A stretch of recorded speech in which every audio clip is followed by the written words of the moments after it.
After weeks of waiting, Newcastle's Premier League return was electric, as Eddie Howe's machine made a statement from the sensational goals of Murphy and Gordon. Working on every single day, so I'm glad to see it's paying off, but I want more. To the importance of Wilson, to Almiron being banned. What? To the latest injury updates and the start of a brand new era. As per, let's break it all down and discuss the 5 things we learned from Newcastle 4, Crystal Palace 0. Here we go again. Starting off with the Jacob Murphy Masterclass, Newcastle United shone brightly with standout displays, but it was Jacob Murphy who stole the show. His audacious opener, coupled with crucial assists for the 3rd and 4th goals, showcased his undeniable impact. As a second-choice winger, Murphy demonstrated why he belongs at a top-performing Premier League club, exhibiting tireless running, blistering pace, improved decision-making, and a knack for contributing goals and assists. With that, Murphy now has 4 goals or assists in 4 Premier League games this season. Yeah, I was just trying to help it into the area. And yeah, sometimes you just need that little bit of luck, and yeah, it's gone in. So yeah, happy days. We don't mind how it goes in. Were you a bit worried when it got disallowed, or did you have a feeling it would be? No, not really. It was just a little look to the bench, giving them thumbs up, thumbs down, and yeah, they just said start celebrating. So yeah, good. The team then netted 2 goals on the stroke of half time. Just how important were those 2 going into the break? Really important, and yeah, another key word for us today was momentum. Keeping the momentum going. So yeah, we got the first, but we didn't stop. We kept on going, and yeah, it put us in a good position going in 3-0 up at half time. For yourself today, 1 goal, 2 assists. It was your first Premier League start of the season. Just how pleased are you with your day's work? Yeah, I'm happy. Just I'll always contribute the best I can whenever I get the chance to play. So yeah, that's all I did today. Very good. Very, very good. I thought he gave us a really good balance on that right-hand side with Sean and with Kieran. Thought they dovetail and interlinked really, really well. Thought he put some really good crosses in, scored the goal. So, as always with Jacob, he's never let us down. He's always enthusiastic. He plays different positions. He's a huge member of our squad. Trippier also played a pivotal role in their success. Although he did not find the back of the net himself, Trippier's contributions were instrumental in securing victory. He provided an assist for Jacob Murphy's fantastic opening goal and played a significant part in 2 additional goals. Trippier's impact on the team has been nothing short of extraordinary, especially considering his relatively low transfer fee of £12 million. This signing is already being hailed as one of the greatest in the history of the club. Earlier this week, Craig Hope of the Daily Mail spoke to Mathieu Debuchy, and he, Debuchy, said, "Kieran Trippier is fantastic. I love watching him play. He is the best Newcastle right-back since me." Trippier's exceptional performances and influence on the pitch demonstrate why he is considered a key figure in Newcastle's revolution under Eddie Howe. In the game, Trippier had the highest chance of scoring as a passer. In the first half alone, against Crystal Palace, Kieran Trippier had 81 touches, 78% pass accuracy, 43 out of 55 passes completed, 3 out of 5 long balls completed, 3 crosses completed, 2 key passes, 1 big chance created, and 1 assist. And with that assist, it means Kieran Trippier has assisted more goals than any other player in the Premier League this season, 6. While he's become the only Newcastle player to have assisted a goal in 4 consecutive appearances in the competition. It was another assist for Kieran Trippier. He's got 7 in the last 5 games. Is this the best form of his Newcastle career?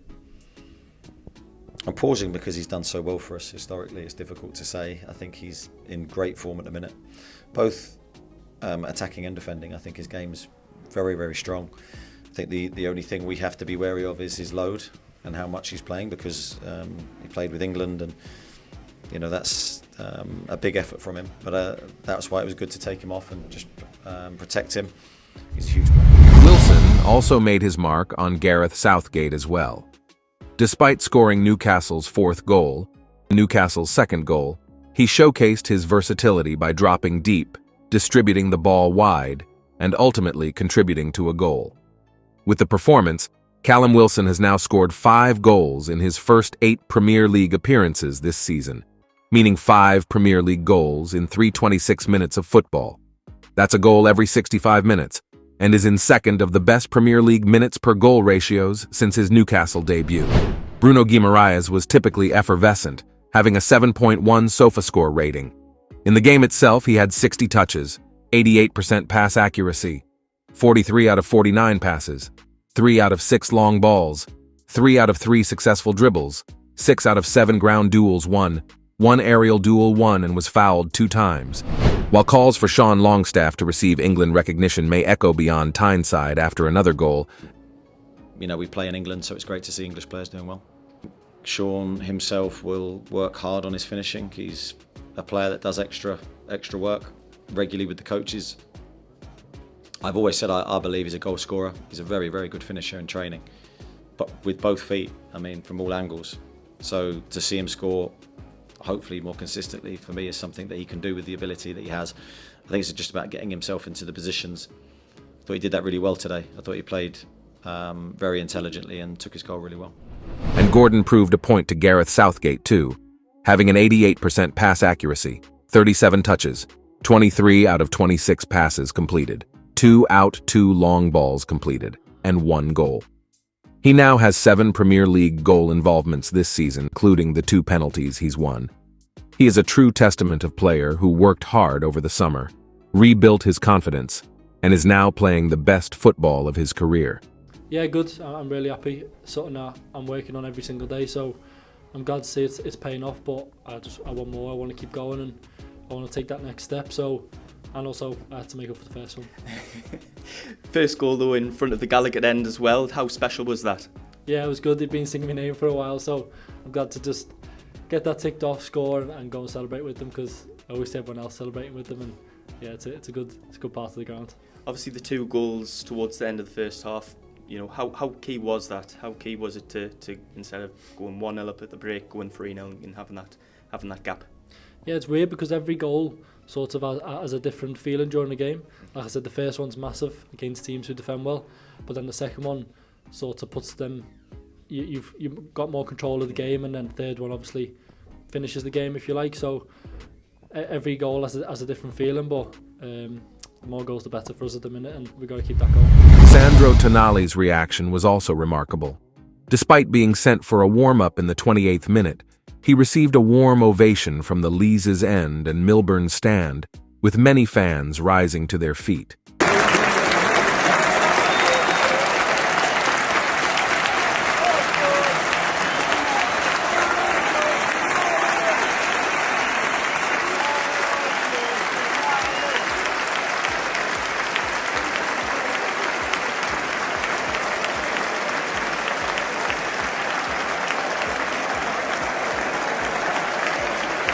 Even though Newcastle was already leading 4-0, Tonali made a late appearance off the bench, potentially marking his final game for a year due to an impending ban for betting rule violations. After enduring personal turmoil for 2 weeks and being labeled a gambling addict by his agent, the 23-year-old was deeply moved by the overwhelming love shown by the Geordie crowd. He led a lap of honor, expressing gratitude to his teammates and fans while displaying a hint of remorse. There was no decision to make as in would I or could I play him. It's like, yes, I can see that from how he's trained. So there's no part of me that goes, he's not ready to play football. But then we have to just introduce him at the right time and make sure it's right for the team. It was a good time to do it today. I thought he played well when he came on. But I just think hopefully that is a step further or a step forward for him to moving forward with his life. Because I think immediately you get a lot of attention and people were talking about the situation, and he's had the love of the supporters today. That's difficult to maintain over a long period of time, but who knows what's ahead. And I think I just think it's great for him to know that he's got the support of not just the senior management of the football club and the manager, but he's also got the support of the supporters, and they're the most important people. Sandro, he's very level. Very rarely do you sort of outwardly see the emotion, but you know it's in there. But he's a private guy and keeps things in check really well. I'm sure he's massively boosted by today, and I haven't spoke to him about it. I've come straight out here, but I'm sure it's made a huge difference to him. Just a big thank you from me to our supporters today, because that reception at the end was incredible, and it was emotional. as I said on Friday, he's a human being. He's going through a very emotional time, and the supporters reacted in the way that I hoped they would, and I could feel the love between him and them, and that will do him the world of good. He'll feel much better about everything, I'm sure, tonight. We don't know what's ahead for him. Wait a minute. I'm white! It was an overall commanding display, as showcased by their attacking prowess, registering an impressive expected goals, XG, of 3.43 compared to Crystal Palace's 1.32, a commanding X-threat of 1.87 compared to Crystal Palace's 1.04, boasting a dominant share of 59.3% in possession compared to Crystal Palace's 40.7%, and a significant field tilt with a commanding 64.5% compared to Crystal Palace's 35.5%, and a defensive action height score of 53.9 compared to Crystal Palace's 44.1, indicating Newcastle's proficiency in winning defensive duels and reclaiming possession, effectively denying Crystal Palace the opportunity to gain control during the match. And a big shout out to Pope, who pulled off a brilliant save in the 85th minute to keep out Odsonne Edouard's free kick and keep his clean sheet intact, as Newcastle coasted to a comfortable win that left them 5th in the standings on 16 points, 5 behind leaders Manchester City, and 4 ahead of Palace in 11th. With that, this season, Newcastle ranks first in goals, expected goals, shots on target outside the box, shot conversion rate, big chance scored, and big chance conversation rate. As such, Newcastle United delivered a daunting message to Borussia Dortmund, the German giants, through their impressive performance against Crystal Palace in the Premier League. With Dortmund set to visit Tyneside within the next 48 hours, Newcastle's display showcased their attacking prowess. Eddie, with the match today, the fact you won by 4-0 and you were able to make some changes, 4 changes at one point in the second half, with a view to Wednesday, and with the fact you have 7 matches in 22 days, that must have pleased you, the fact you could get some players on and also get some off. Yes, you never quite know how the game's going to go, and the priority is always to try and win the match first and foremost, before then looking at resting in players' minutes, because I prefer to do that maybe for the next game if I have to. So it was a good situation today where we could get Kieran off, who's had a huge load. Bruno travelling, huge load on him, so they were 2 big players to get off the pitch. And how good is it to have Joelinton back? He was able to give you, I think, 80 minutes today. Yeah, it was important to get him back on the pitch. He had some really good training in the last 2 weeks, so I had no doubt he would perform today. But still, he needs the minutes. He's the opposite of some of the other players. He needs the minutes, wants to play. He's a big presence in our midfield. And lastly, how far away were both Sven Botman and Joe Willock today?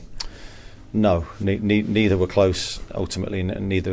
Joe has trained, but he needs a bit more, and possibly a game before playing a game for us. Sven is a little bit further back. We haven't seen him in training yet, and we're hoping that we can increase his load, but he certainly won't be around for a couple of weeks.